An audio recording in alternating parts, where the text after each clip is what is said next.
Good morning, good afternoon, good evening, everyone. My name is Verena Lasvigne, and I'm grateful to welcome you to the March 2025 edition of Spa and Wellness Talk by VLF Spa Consulting. Thank you so much for joining me today, where we will discuss and try to understand what workplace wellness is or may look like. And for many years, this has been a trend, especially post-pandemic. And companies have implemented this important part of being an employer, but have they done this meaningfully? A topic that has intrigued me actually for some years now. And to understand more on what workplace wellness truly means, I have invited an expert in the field, Anni Hood, the CEO and founder of Well Intelligence, who joins us from London today. Welcome, Anni. I have known Anni for many years, and that was when she lived in Paris in 2009, and at the time I worked in Paris. And since our paths have regularly crossed, and when I talked recently with Anni, her passion for integrating a true well-being culture into businesses stood really out to me. And we started speaking about workplace wellness, and I just knew I had to bring her on here and have her share her wisdom, expertise, and also knowledge with our industry, and so you. So I'm incredibly grateful that you have accepted my invitation, Anni, and that you join me for today's talk. Delighted to be here. Really, really happy to be here. As you know, the audience, we welcome your questions, and you have the possibility to put them in the YouTube channel chat, and we will answer them towards the end of this talk. But let's get started. Workplace wellness has been listed as a trend by the Global Wellness Institute in 2023, I believe, and has become a widely used term, I would say. But it often means different things to different organizations and people, I have the impression. And I would love to start our conversation and get your view on what would be a good definition of workplace wellness. No, thanks, Verena, and hello to everyone who is engaged, not only in the live, but if you're listening in later too. So, defining workplace wellness to me is an alignment of systems and culture that coalesce to provide ideal conditions for employees to thrive. Done well, it moves the needle from reactive to preventive in health terms. It's about being proactive in choices that encourage people to engage with aspects of their lives that improve well-being. But as a company, as a business, the critical parts are about systems shift and cultural engagement relative to wellness mattering in the business. Okay, so I hear that, and I can feel already that you have there some insights to share with our audience and us all during this 30-minute talk. Going back to my operational days, many businesses at the time focused on gym memberships, meditation apps, more or less nutritious meals in the cafeteria, and yoga once a year for the team. But such initiatives really, do they lead to increased well-being for employees? That's my first question. And also, when looking at some studies, they show actually that while employers invest into such, I call them not wellness programs, but let's call them for the sake of it for the moment like this, employees don't often engage with them. And can you share a little bit what your findings are into why you think there is a disconnect or where this disconnect comes from? With pleasure. It's true, lots of businesses would take that route of gym memberships, yoga classes in the evening, healthy breakfast, and it isn't that those things don't matter, they absolutely do. But the conversations I have with C-suite generally, and the ones that I've built relationships with, who want to be honest will tell me that largely it's a tick box exercise. That they know they have to do well-being, and so they do it. And the disconnect is between having a sort of well-being menu and meeting the needs of employees. So that one size fits all doesn't work. It's more of a tailored suit or outfit, and it's about meeting the needs of employees. That's absolutely key to getting efficacy in the program and to providing a well-being system, solution, or program that actually moves the needle for those individuals. It's very interesting what you say, and I'm not sure that many, and I'm also talking about hotel and spas, or leadership of hotels and spas, have thought about of an individual approach. That's what you're just saying. Yeah. So what do you feel could be key elements of a successful and sustainable workplace wellness strategy? And why do you think companies do get that often wrong? And no, great question. Where we are, I think, in progress in the world, in evolution, data and metrics have become part of the everyday. And some might see that as an underbelly, if you will, to well-being, but it doesn't need to be. And in order to tailor programs in the way that I'm talking about, one does need to appraise, assess, get to know what individuals need. And one of the fastest and most effective routes to be able to do that is harnessing data. And honestly, that serves several purposes, Verena, but let me give you a couple. One is on an individual level, that being part of a personalization of a program based on literal analysis and need for you as an individual. But the win for business and what is resonating with many leaders and decision makers that I'm talking to is that they can receive a desensitized but transparent appreciation of what a workforce needs, and how that well-being budget is spent relative to what the business gets back. Because make no mistake, it is part of that business performance. And from a CFO perspective, they want to see that they're not just spending money for it to go down a drain because it's not working. But that's the reality, unfortunately, for quite a few businesses at the moment. And I hear already that we need to talk financials, and we get to that in a moment. Sure. Could you share maybe some concrete examples of what wellness initiatives in the workplace could look like from your experience? It could look like, when you say, you're talking intervention For points. the employee, for For the each, because we said we have individualized approaches.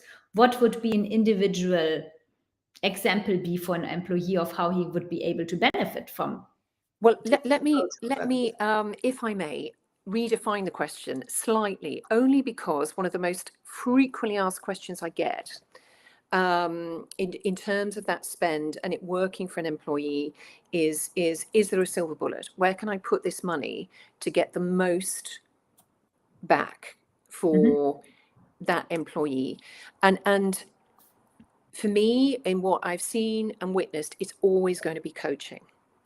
Not general coaching that is needed by an individual, which I mean, it may be financial coaching, it may be grief management and counselling, it may be nutrition or health or weight loss or mental health. So on that personalisation part, meeting a need with something that's going to enable that employee to hold themselves accountable for the choices they make is a really smart move from a business perspective, rather than a confetti of gym memberships or a yoga class at 8 o'clock on a Wednesday night. You know, that's not going to work. And moving away from well-being being a healthy breakfast, a yoga pose, and a gym membership. I mean, of course, I'm exaggerating. The point is that what you need is different to what I need, which is different to what everybody listening really needs to help support their well-being and raise their well-being status. So we're talking now about individual coaching sessions for maybe not all, but some of the employees. And obviously that has a cost, as we already slightly touched base. So how much are we talking about that companies plan to spend on such meaningful programs? Our recommendation is to consider 2 to 4% of the salary bill relative to what is spent in the organisation as a whole. And that salary bill becomes, let's call it, an equitable pot of money. So what that immediately means is that it removes the hierarchy within that business. So whether you're a receptionist or the CFO, there would be some sort of mean average. So let me give you a desensitized example. A business of in the City of London, 4,500 employees, and the translation of that formula that I'm talking about means an mean average of 2,300 pounds per year per person. Now, let me put that in a bit of perspective for everybody listening. There was a great article which we can share in the FT at the end of December last year that showed failure by businesses to support employees in their mental health management was costing £5,400 per employee per year.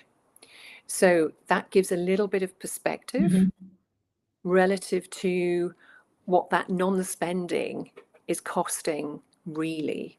So those sort of financial formulas, and I would say that when I am talking to leaders and businesses, you know, the formula piece is the one that's scribbled the most. And let me share, you know, why I think that is.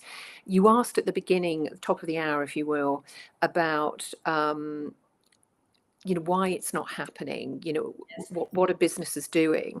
And I don't think there's a CEO in the land that doesn't agree that their employees need taking care of. It's the how. It's getting the efficacy. It's having a system to be able to spend smartly.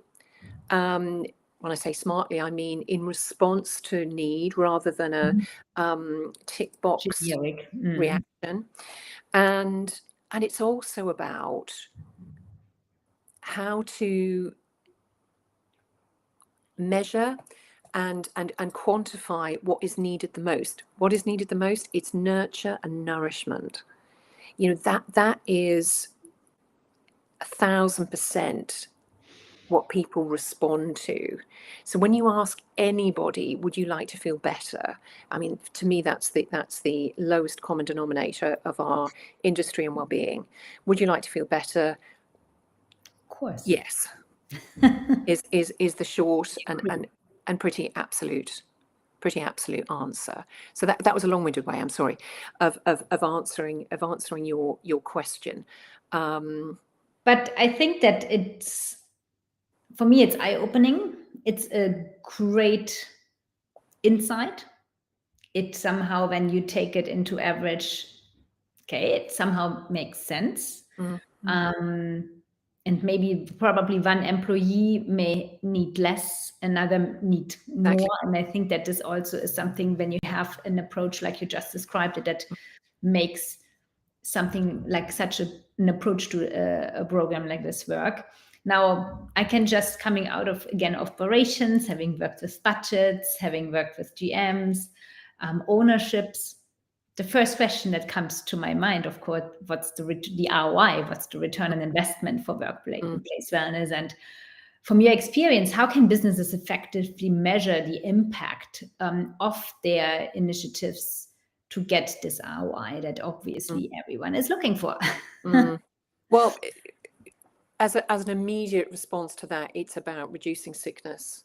So, the costs relative to that, that relate to absenteeism, presenteeism, that's a huge part of it. And sickness clearly has a physical cost, because sometimes you need to replace someone, but at the same time, it also has a loss of revenue, because maybe that one person cannot produce revenue. We're talking about a massage therapist, or even about a waiter. Sometimes you need to limit the number of reservations in a restaurant, things like that. It's both. It's a cost, but also a loss of revenue. And I think, we know ourselves, right? If we make poor choices, we both run our own businesses. If we make poor choices, you don't have the same energy, the motivation for showing up. But I think, sickness is a huge one, but closely followed by retention of people and being a preferred employer of choice. And I think in my generation, I'm a Gen Xer, you're younger than me. My generation has sucked up a lot relative to poor conditions, working conditions, over the years, being on a 3-line whip for something and just pushing through. But the younger millennials and Gen Z, there's just no way they're putting up with that. So. And that might be the reason why this is becoming so important today. Exactly. Thanks to this newer generations. Well, if I may, add to that too, and of course we're not going to be political, but where we are in the world right now, it's breakneck speed. Everything is changing so fast, and whether you are the CEO or an intern, that takes its toll. Genuinely it does.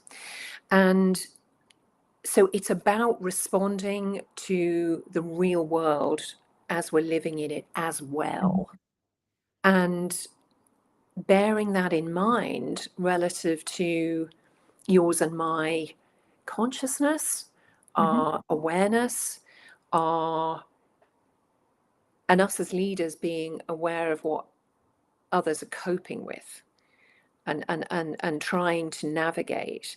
And, those are all seriously important perspectives relative to why workplace well-being is growing in potency.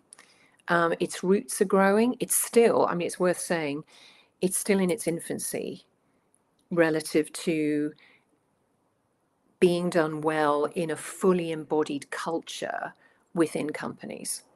I agree with you on that I feel that we're in very, very early stages, and that when companies heard workplace wellness is a trend, let's incorporate it, there was no education. There was, okay, what does it mean? Wellness, let's have a yoga class. And I think that it's why for me this conversation today is so important, because we talked about the trend, but we didn't talk yet enough about the how to. And on top of that, the work overall the way we work is evolving rapidly, as you just said. And I mean, now we have post-pandemic some hybrid models. Now AI-driven tools are joining, and clearly also with the generations, they are shifting employee expectations. And my question for you would still be, what emerging trends do you see shaping the future of workplace wellness, knowing that we are at this point in early stages? I mean, emerging trends. I think, we've touched on some of it. That is personalization, meeting need instead of those one size fits all blanket. Well, of course we do well-being. Look, we give out gym memberships and we do yoga classes and so on. So it's about that personalization. So think not And one I size. think we need to encourage everyone. Don't stop the gym membership. Don't stop the good food in the cafeteria. Those are kind of, for me today, basics Absolutely. that should be part of an employee culture that cares for their employees. It's just not ticking the box of workplace wellness yet. But I also think there's it's the softer piece of it, and we touched on it earlier, which is nurture and nourishment, and that genuine sense of people feeling that they belong. Yes. And it's not so in vogue yet, if I can say that. It's nutrition, sleep, movement. Those are the common and valuable anchors relative to this. But I do see that need to, and when I say nurture, I don't necessarily mean you or I nurturing someone, but self-nurture. And, recognizing, particularly within leaders, the difference that makes. And that really turns on a whole different sort of set of neural pathways relative to managing a team. And it's if I were to coin it, I'd say it's not about perks. It's going to be much less about perks and more about proactive, embedded well-being models that show efficacy.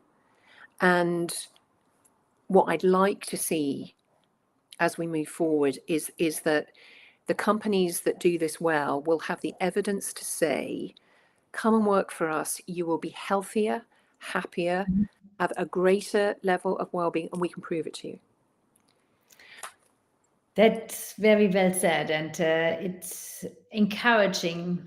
And I hope that we see more of these meaningful implementations in the future.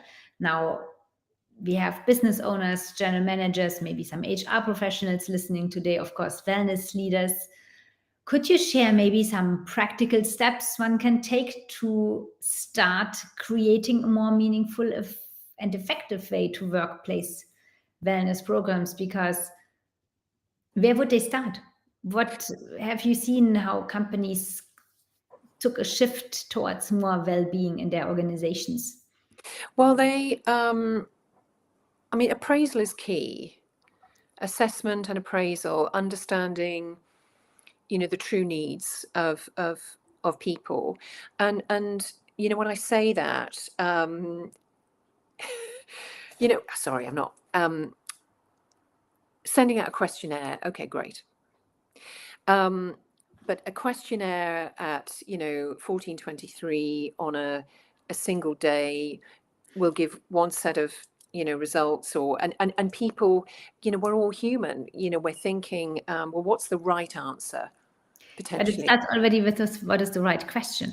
Because Quite. if I have questions in a way that I get answers that make me as an employer feel good, that I'm doing a good job, then we're already there starting in the wrong direction. And what we can also do now, it's a subject for another time, but technology is clever enough to do objective analysis on subjective material to give much more refined pointers on what employees actually need. And I'd also say engage your leadership team. And that's not to say that oh yes, it's always leaders, and what about us? It's incredibly important that the leaders of the business, from heads of department to the executive team, have a relationship with their inner technology landscape, if I can say that. Right. So have some sort of internal engagement program that means your leadership have a more practiced way of connecting with themselves. Burnout is a huge issue amongst leadership, and it doesn't matter what industry it is, whether it's schools and teaching, or banking, or hospitality. Burnout is all too real. So having ways of helping leaders start with themselves and then be able to inspire others as they go. And I'm pretty sure, well, let me say, I'm anticipating a question from you around, okay, what's the is there a quick win, to be able to do that? And the most profound and potent practice, costs absolutely nothing, is pure silence. Is silent stillness. No devices, no journaling, just being. So ultimately, it's an overall move from doing to being, and utilizing being as an internal regulatory tool. Annie, those were truly great insights, and thank you so much. I really feel not just me, but everyone listening has gained a different view on what workplace wellness could look like, and maybe should look like, probably should look like, most likely. For me, clearly eye-opening. So thank you for this already. Let's see if we have some questions in the chat. I see Andrea Bolheim is there. Good afternoon. She says hi to us, and we say hi to her. She is Hi, Andrea. most likely in Mallorca. There is no question so far. Probably your insights were so detailed that there are no doubts about anything and no questions, even though I can imagine that maybe they come later. So don't hesitate to reach out to Anni Hood directly via direct messages on Instagram or LinkedIn if you have questions after this chat. Well, we are coming close already to our 30-minute mark. And before we say goodbye, well, let's wrap up today's session with our 3 takeaways as always. Now, I'm making a little pause. Andrea has a question. Let's wait for her the question to write in the chat for 2 seconds. And then today, I must say, I want you to do the 3 takeaways. Okay. 3 takeaways that you want the audience to take home. We do this right after Andrea has posted her question. Let's give her a little bit to type it, because I think that would be great if we have at least one question with your insights additionally to nurture our minds on this topic.